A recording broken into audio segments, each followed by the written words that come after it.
Assalamualaikum warahmatullahi wabarakatuh. Alhamdulillahi rabbil alamin. Wassalatu wassalamu ala asyrafil anbiya'i wal mursalin sayyidina Muhammadin wa ala alihi wa sahbihi ajma'in, amma ba'd. Shadaqallahul aliyyul azim.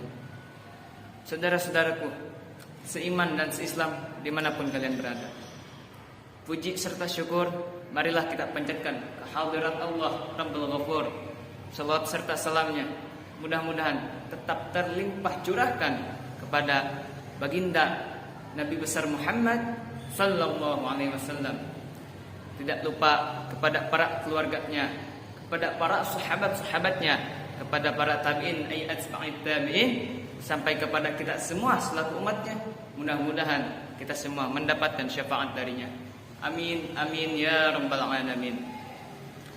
Saudara-saudaraku seiman dan seislam dimanapun kalian berada, anak adalah anugerah terbesar yang Allah berikan kepada kita semua. Anak adalah perhiasan dunia. Al-mal wal banun zinatul hayatid dunia. Harta dan anak-anak adalah perhiasan kehidupan di dunia. Namun mesti kita ingat, sekalipun harta dan anak-anak adalah perhiasan kehidupan di dunia, mereka juga adalah amanah. Mereka adalah tanggung jawab yang Allah berikan kepada kita semua. Kewajiban bagi kita sebagai orang tuanya adalah menjaganya, merawatnya, dan mendidiknya. Agar apa? Agar kelak kita dapat mempertanggungjawabkannya di hadapan Allah Subhanahu wa taala.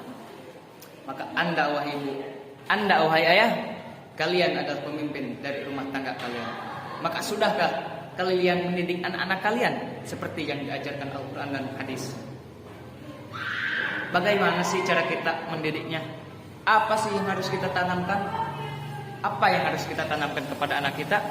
Yang pertama, tanamkan kepada mereka pendidikan tauhid. Agar apa? Agar mereka tidak menyembah selain Allah, agar mereka hanya bergantung kepada Allah, agar mereka hanya menyembah kepada Allah Subhanahu wa taala, tidak kepada yang lainnya, baik itu batu, jin, atau yang lainnya. Ingatlah wasiat Luqman kepada anaknya, ya bunayya la tusyrik billah inna syirka la zulmun azim. Wahai anakku, janganlah kau syirik kepada Allah, sungguhnya itu adalah kezaliman yang sangat amat. Kemudian apa yang kedua? Yang kedua, ajarkan anak kita tentang salat. Ajarkan anak kita tentang ibadah-ibadah yang Allah perintahkan. Rasulullah SAW bersabda, perintahkanlah anak kalian untuk salat jika sudah berumur 7 tahun, dan pukullah anak kalian yang tidak mau salat jika sudah berumur 10 tahun. Nah, itu yang pertama. Kemudian apa yang kedua? Yang kedua, ajarkan anak kita tentang salat. Ajarkan anak kita tentang ibadah-ibadah yang diperintahkan oleh Allah Subhanahu wa taala. Rasulullah sallallahu alaihi wasallam bersabda, perintahkanlah anak kalian untuk salat jika sudah berumur 7 tahun, dan pukul mereka yang tidak mau salat jika sudah berumur 10 tahun. Jika anak kita sudah terbiasa untuk menjalankan salat sejak kecil, untuk menjalankan salat sejak dini, maka insyaallah tatkala mereka dewasa, tatkala mereka balik, mereka tanpa kita suruh, mereka sudah menjalankan salat. Kemudian yang ketiga, ajarkan anak kita tentang akhlak dan adab. Baik itu akhlak kepada orang tua, akhlak kepada saudara, akhlak kepada guru, akhlak kepada tetangga. Baik itu akhlak makan, minum, tidur, dan lain-lain. Rasulullah SAW pernah mengajarkan seorang anak kecil. Apa kata Rasulullah? Ya ghulam, samillah wa kul biyamini wa kul mimma yalik. Wahai anak kecil, bila kau hendak makan, maka bacalah bismillah, dan makanlah dengan tangan kanan, dan makanlah apa yang ada di dekatmu. Ini semua perlu kita tanamkan kepada mereka. Agar apa? Agar kelak mereka menjadi anak-anak yang soleh dan soleha.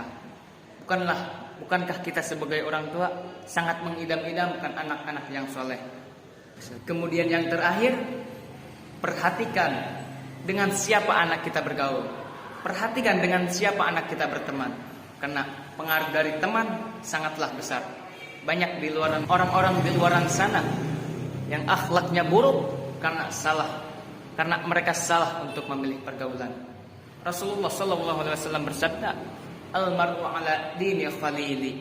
Seseorang itu tergantung dari agama seorang temannya. Jika anak kita bergaul dengan seorang bandar narkoba, maka ia akan kecanduan narkoba. Jika anak kita bergaul dengan seorang dukun, maka anak kita akan diajari santet, diajari pelet, diajari sihir dan lain-lain.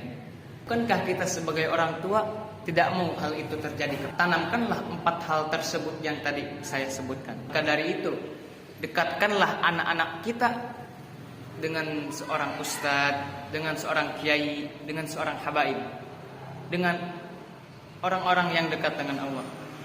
Agar apa? Supaya mereka terbawa oleh pergaulan Islami.